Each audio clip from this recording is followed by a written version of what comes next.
Avez-vous remarqué que les grandes familles et les grandes fortunes africaines en général s'estompent quand la génération qui s'est enrichie s'en va? Et pourtant, quand on regarde le reste du monde, on a des grandes familles qui sont fortunées depuis des centaines d'années. Vous prenez les Rockefeller, vous prenez Gillette, vous prenez Benz, Mercedes, vous prenez Lafarge. Enfin, il y a énormément de grandes familles dans le monde entier qui ont créé de la fortune et qui l'ont transmise de génération en génération, chose que les Africains ont énormément de mal à faire.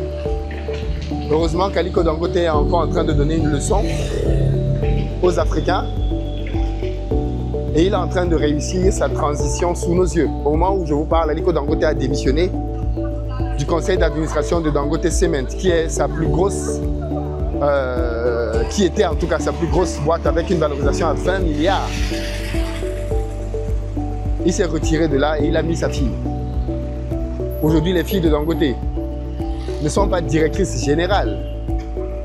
Elles sont dans les conseils d'administration, là où les décisions stratégiques se prennent. Elles décident de l'avenir de l'entreprise. Et la première chose que Dangote a fait déjà, c'est qu'il a considéré qu'il avait des enfants, pas des filles ou des garçons. Ça, c'est un vrai point chez nous en Afrique parce que en Afrique, on a tendance à déifier le garçon et à rendre la fille pour inutile. Beaucoup de parents, en tout cas, et je pense que je ne trahis aucun secret là, ont tendance à beaucoup plus valoriser les hommes. Beaucoup de parents, quand ils ont des garçons, ils sont contents. Et quand ils ont des filles, c'est pas pareil. Peut-être parce que dans l'esprit de beaucoup de familles, la fille est appelée à aller en mariage et à appartenir à la famille de son mari. Et donc, quand on voit les choses sous cet angle-là, on se dit que on ne peut pas miser sur une fille parce que si tu mises sur elle, elle va prendre tout ce que tu lui as donné pour aller le donner à la famille de son mari, qui bien évidemment peut complètement dilapider ta fortune. Bon, Dangote n'a pas fait ce pari-là. Ses filles sont mariées. Peut-être pas toutes, j'en sais rien, mais je sais qu'il y en a au moins une ou deux qui sont mariées. Et ça n'empêche pas qu'il les maintienne dans ses entreprises. Il les maintient dans ses entreprises. Elle et pas leur mari. Même si leur mari doivent certainement ne pas avoir de problème d'argent. Parce qu'à ce niveau-là, il ne faut pas qu'on se trompe. C'est peut-être le sujet d'une autre vidéo. Mais on ne se marie pas avec n'importe qui. Hein? Il faut bien en être conscient. Les bourgeois se reproduisent entre eux. Il me semble avoir vu sur les réseaux sociaux il y a quelques années le mariage de l'une des filles de Dangote. Et le gars qui l'épousait, c'était clairement pas n'importe qui. Donc, en général, les riches se marient entre eux. Les histoires de contes de fées et des riches qui va épouser la fille du quartier, c'est très, très, très, très rare. Ça peut exister, mais c'est excessivement rare. Alors les amis, on n'est pas à Manhattan, on n'est pas à New York, on n'est pas à Miami. Vous voyez beaucoup de grands immeubles. On est à Dakar, la ville aux plus beaux immeubles d'Afrique centrale. Je le maintiens. Si vous voyez une ville qui en a plus ou de meilleurs, vous me dites. Mais à Dakar, on a de très très beaux immeubles.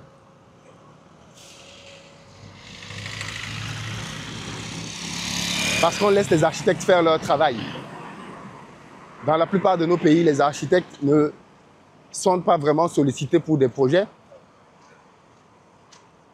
Et quand ils le sont même, on ne leur laisse pas la latitude de bien s'exprimer parce qu'il faut savoir qu'un design recherché coûte cher. Et comme la plupart du temps, les gens qui construisent chez nous veulent construire le moins cher possible, alors je tiens à préciser que ceci est un vrai projet.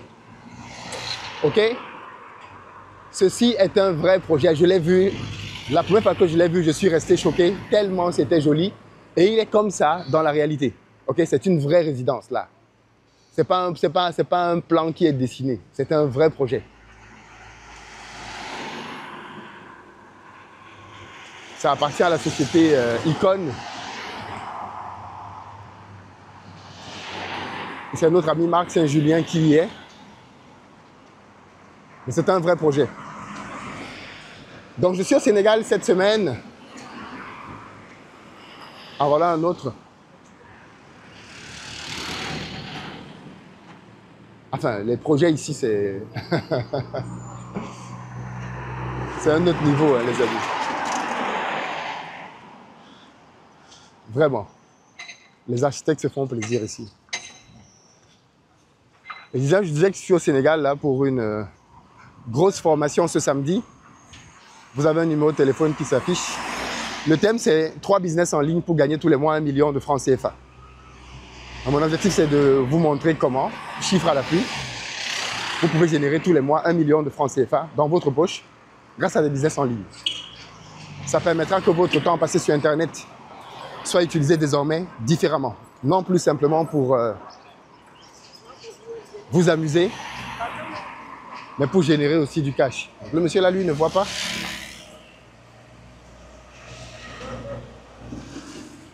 Donc si vous êtes à Dakar, ou si vous voulez vous former à ces thématiques-là, vous savez ce qu'il vous reste à faire. Vous réservez votre place pour ce samedi. Donc je reviens à la problématique sur Dangote en disant que Dangote a commencé par considérer qu'il avait des enfants, filles comme gars, il les a formés, il les a considérés comme étant des héritiers de son empire. Dieu lui a donné des filles, il a pris ces filles. Donc il faut sortir de la fixation du garçon. Maintenant, j'imagine que Dangote, il n'est pas con.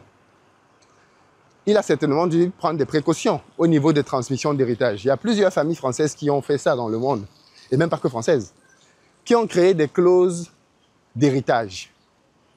Déjà à ce niveau-là, il n'y a pas de mariage. Il faut que ce soit très clair. Hein. Je ferai peut-être une vidéo là-dessus sur comment les familles fortunées se marient. Mais il n'y a pas de mariage bien commun, les histoires comme ça. Non, on s'est marié avec contrat. Tu ne viens pas avec rien et tu dis que tu vas faire 50-50 si on se sépare et tu maries quelqu'un de bourgeois. Non. Les bourgeois, ils ne sont pas cons, ils n'aiment pas avec le cœur. Il y a le cœur, mais il y a la raison aussi. Donc les bourgeois, quand ils se marient, ils signent des contrats. Comme vous pouvez voir les stars le faire à la télé. Hein. Jeff Bezos a signé un contrat avec sa dulcinée. Les milliardaires signent des contrats. Donc il est fort à parier que Dangote, malgré le fait qu'il soit musulman, malgré le fait que en islam, l'homme est clairement le chef, il a dû prévoir des contrats pour les mariages de ses filles. Je peux mettre ma main à couper pour ça. Il n'a pas dû dire si tu maries ma fille et que vous divorcez, tu prends la moitié des biens. De toutes les façons, en général même, effectivement, en islam, généralement, on se marie en séparation de biens, vu qu'il y a la polygamie. Donc en général, on s'est marié en séparation de biens. Donc avec des contrats. Bon, de ce point de vue-là, je pense que Dangote a dû sécuriser l'héritage. Mais l'autre point intéressant, donc justement, c'est que ce sont ses filles, pas les maris de ses filles, hein, ce sont ses filles qu'il a mis à la tête de ses boîtes. Ce sont ses filles qui dirigent ses boîtes. Ce sont ses filles qui, sont dans les conseils d'administration et pas les maris de ses filles. Donc il a vraiment considéré qu'il avait des enfants qu'il devait former. Ça, c'est le deuxième point, c'est que Dangote a formé ses enfants pour lui succéder. Et c'est ici que beaucoup de parents africains pêchent. Ils gagnent beaucoup d'argent. Qu'est-ce qu'ils font? Ils font de leurs enfants des consommateurs. Dans beaucoup d'endroits, beaucoup de familles ont le travers de faire de leurs enfants des consommateurs de leur richesse. Voilà un immeuble que j'aime énormément ici. Très propre, épuré, clair, design. Je m'étais renseigné, malheureusement, tous les appartements étaient déjà vendus. Mais cet immeuble est magnifique. C'est simple, hein? Mais qu'est-ce que c'est joli.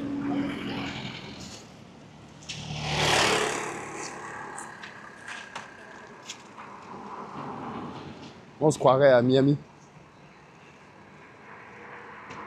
Donc là, les gars sont en train de mettre les dernières couches de peinture.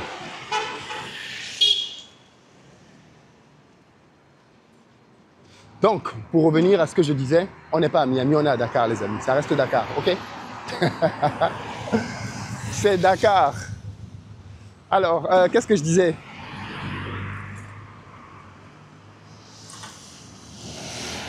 Dangote a pris le temps de former ses enfants pour que ses enfants puissent comprendre comment il fait du business pour lui succéder. C'est ça qu'il a fait. Il a pris des années, parce que ça fait des années hein, qu'on parle des petits de Dangote. Il ne s'est pas précipité. Il ne les a pas vite nommés DG de ceci, DG de cela, parce que ça, c'est l'autre problème.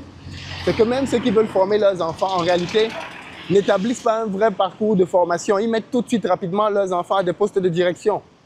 Vous prenez quelqu'un qui a été consommateur toute sa vie, vous le mettez à la tête d'un business lucratif. Qu'est-ce qu'il va faire? Ben, il va épuiser les finances du business pour la consommation, clairement, puisque c'est un consommateur. On est toujours à Dakar, les amis. On est toujours à Dakar, ok? On reste concentré. On reste concentré. On est à Dakar, c'est pas Miami.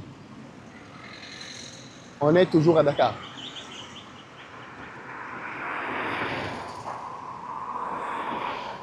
Et donc Dangote, lui, il a pris ses enfants et il les a formés depuis très jeunes. Il les a mis dans les entreprises depuis très jeunes. Ça, c'est une grosse erreur que beaucoup de parents africains font.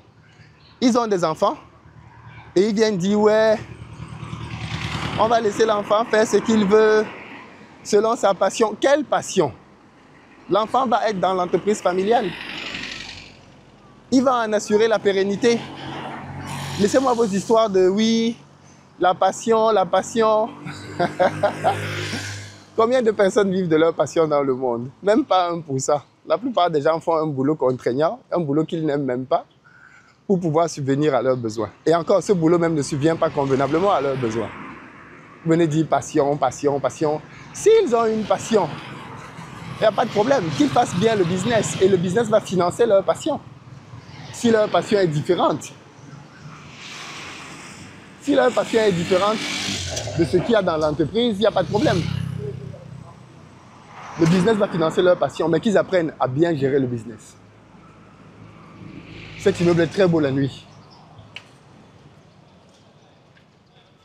Peut-être que je referai un tour ici la nuit, mais c'est magnifique.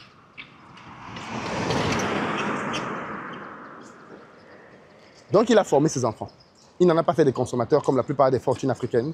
Prennent leurs enfants, les envoient aux États-Unis, les envoient au Canada, en Europe, pour aller y vivre un train de vie princier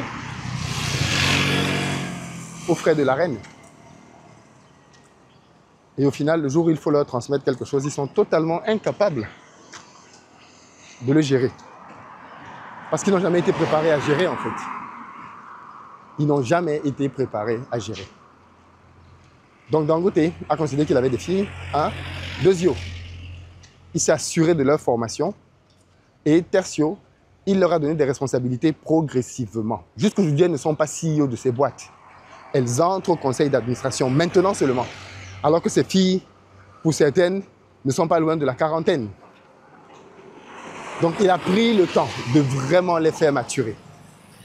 Maintenant, il sait qu'elles peuvent être prêtes à prendre la relève et à faire développer les boîtes. Il a d'ailleurs dit d'elles qu'elles étaient de véritables actrices du développement des entreprises. Ce n'est pas juste des filles qui sont là pour faire joujou, pas du tout. Elles ont dirigé certaines de ces filiales, de ces boîtes les plus petites, et au fur et à mesure, il les a fait grandir. Et quand tu as amené tes enfants comme ça, dans le business, à avoir le bon mindset, de créer de la richesse, et pas simplement de consommer, eh bien, qu'est-ce qui se passe? Il se passe que, demain quand tu pars, tu n'es pas inquiet. Voilà. Demain quand tu pars, tu sais que tes filles ne vont pas rester se battre pour dilapider la fortune, puisqu'elles n'ont pas ce mindset pour dilapider les choses. Ce sont des créatrices de richesse. Notre très bel immeuble, ce sont des créatrices de richesse. Donc, ce ne sont pas des gens qui sont là pour se remplir les poches et partir. Pas du tout. Elles n'ont pas ce mindset.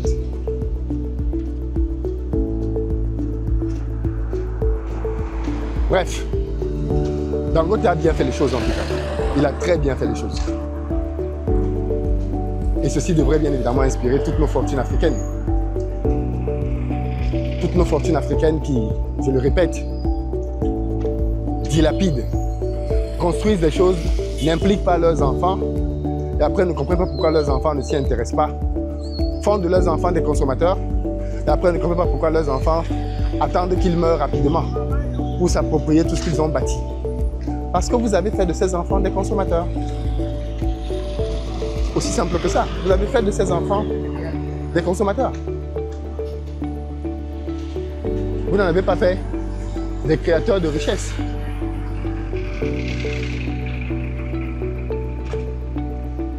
Vous n'en avez pas fait des créateurs de richesse.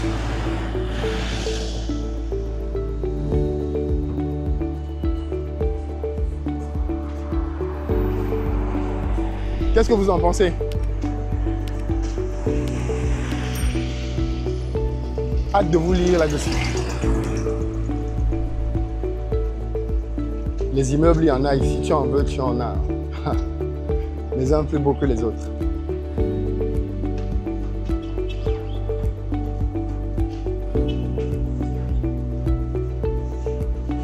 Sur ces belles images d'immeubles, je vous dis à très bientôt. Rendez-vous samedi, prenez vos tickets si vous êtes à Dakar.